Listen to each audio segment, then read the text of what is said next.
Les scooters ont envahi les villes, un marché commercial hyper important. Quels modèles ont les meilleures qualités routières? Étant donné qu'il y a de plus en plus de scooters, 5 grandes organisations européennes de défense des consommateurs ont décidé de les tester. Des modèles parmi les plus vendus en Europe, passés à la loupe, un test qui coûte cher. D'où l'intérêt pour ces organisations regroupées au sein d'Euroconsumer de mettre leurs moyens en commun.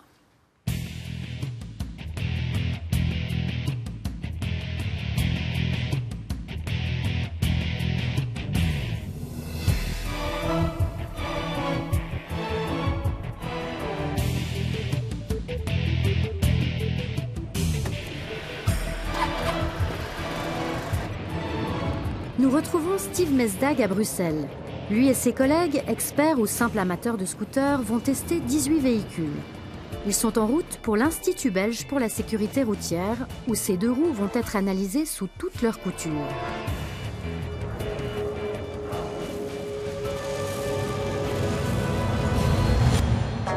Les scooters testés sont des 125 cm3, 4 temps, parmi les plus présents en Europe. Des véhicules vendus entre 2 000 et 6 000 francs, majoritairement utilisés en ville. Dans un premier temps, les experts procèdent à des examens statiques, comme ici la mesure de la hauteur de selle et son confort, ou encore les cotes du pare-brise. Parfois, il n'est pas assez haut et pour des personnes qui sont un peu grandes, ça génère des turbulences au niveau de la visage. On observe aussi le type de pneus et la forme de leur structure qui peuvent avoir un effet sur la tenue de route du scooter. Autre élément analysé, l'équipement de freinage. Côté équipement embarqué, on note la présence et la capacité des coffres à bagages. Et au-dessous de la selle, on a aussi un espace et on vérifie si on peut entrer un casque ouvert.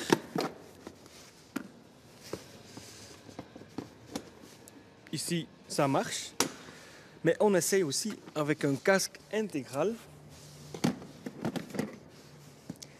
Et vous voyez clairement qu'il n'entre pas. Dans ce scooter, on peut mettre 2 casques. Notre élément d'équipement, c'est le pied latéral.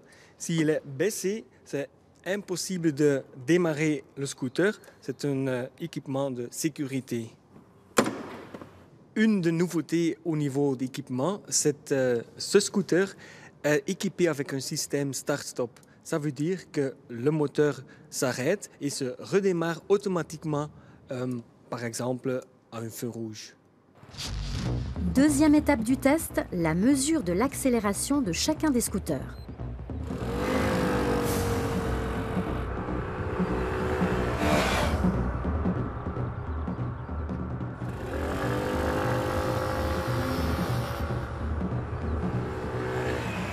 On a mesuré 3 choses. D'abord, le temps que le scooter a fait pour parcourir les 50 mètres. On a la vitesse ici à la fin. Et ici, on a mesuré le bruit que le scooter a fait. Après l'accélération, on jauge également la maniabilité des scooters. Les experts évaluent le rayon de braquage et la facilité de chacune des machines à slalomer entre les obstacles.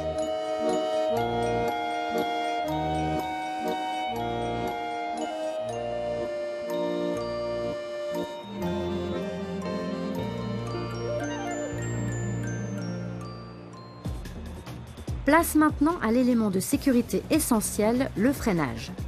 Le scooter est lancé jusqu'à 50 km/h et freine de manière précise et standard à partir du moment où il a franchi les 2 cônes. Les performances de freinage vont dépendre du poids du scooter et de la qualité des équipements de freinage.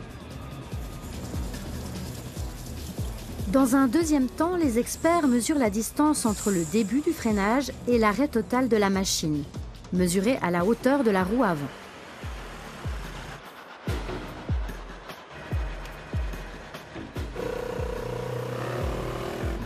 Les tests pratiques comprennent aussi des essais routiers. Ils sont prévus à travers un parcours de 17 km composé des différents types de chaussées. Routes pavées, goudronnées, grands virages, dos d'âne, le tout en circulation citadine et en banlieue. La météo a également été prise en compte. Il a été prévu de rouler sur des revêtements mouillés pour y tester la stabilité des scooters. Des spécialistes, instructeurs pour les permis moto, ainsi qu'une douzaine d'amateurs, hommes et femmes, se sont succédés sur les différentes machines. De nombreux critères techniques sont évalués sur ce parcours. L'ergonomie du guidon et du tableau de bord, le confort sur la selle, la maniabilité des poignées de gaz ou encore les vibrations ressenties. Voilà pour le test lui-même. Les résultats nous sont maintenant amenés sur un plateau par Luc Mario. Bonsoir. Bonsoir Manuel. Eh bien, c'est donc un test européen avec de nombreux critères, vous avez pu le voir. À bon entendeur a pu y avoir accès en ajoutant à l'échantillonnage un scooter spécifiquement vendu en Suisse.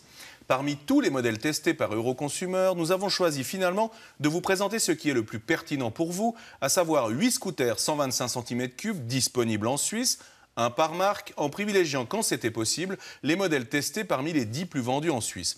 Une fois ces critères appliqués, nous avons retenu la meilleure note de chaque marque. Et comme on aime être très précis et transparent, il faut ajouter aussi que les notes correspondent à des modèles testés sans ABS. Ce système, vous le savez, qui empêche le blocage des roues lors du freinage. C'est que pour les 125 cm3, le marché européen considère encore souvent l'ABS comme une option. En Suisse, depuis peu, certains modèles testés ne se vendent qu'avec l'ABS. Nous le mentionnerons dans nos résultats. Le cadre étant posé, on va passer maintenant du meilleur au moins bon. Luc, le premier c'est... Alors, le premier, c'est le Honda PCX 125. C'est le scooter le plus vendu en Suisse l'année dernière, toutes cylindrées confondues. Il obtient 77 points sur 100 dans ce test européen. Il est convaincant sur tous les plans, mais c'est sa maniabilité, la vivacité de son moteur et sa faible consommation qui emportent l'adhésion. Il freine bien, malgré un frein à tambour à l'arrière, et est équipé d'un système start-stop pour les feux rouges. En plus, ce Honda PCX 125 est proposé à un prix moyen par rapport aux autres, mais très compétitif vu son score. Notons que 2 autres modèles de Honda vendus avec ABS, ceux-ci, le Forza 125 et le SH 125, ont obtenu des scores équivalents dans ce test européen. Honda s'en tire donc très bien. Autre marque, autre performance et quelques points en moins. On parle maintenant du scooter Vespa Primavera 125 3V. Oui, c'est le 3e plus vendu en Suisse l'an dernier. Il obtient la note de 69 points. Il est un peu plus cher que celui d'avant. Son moteur est un poil moins vivace aussi, mais a tout de même beaucoup plu. Ses atouts, sa consommation et son design, mais il pêche un peu sur le confort et sur la puissance de ses phares. Il a également un frein à tambour, mais freine bien. Il est disponible en Suisse avec l'ABS en option. Cette Vespa Primavera n'est pas donnée, 5 295 francs prix catalogue. Plus cher encore, le Suzuki Burgman 125. Il a obtenu la note de 65 points dans le test européen en version sans ABS, mais il est depuis peu vendu en Suisse avec l'ABS de série, ce qui est un vrai plus en matière de sécurité, mais au prix de 5 735 francs tout de même. Dans l'ensemble, c'est un bon scooter. Tout à fait, il jouit d'une excellente visibilité et d'un très bon freinage avec ses 2 freins à disque à l'avant et à l'arrière. Mais c'est l'un des plus gourmands en essence, encore qu'il y a plus vorace.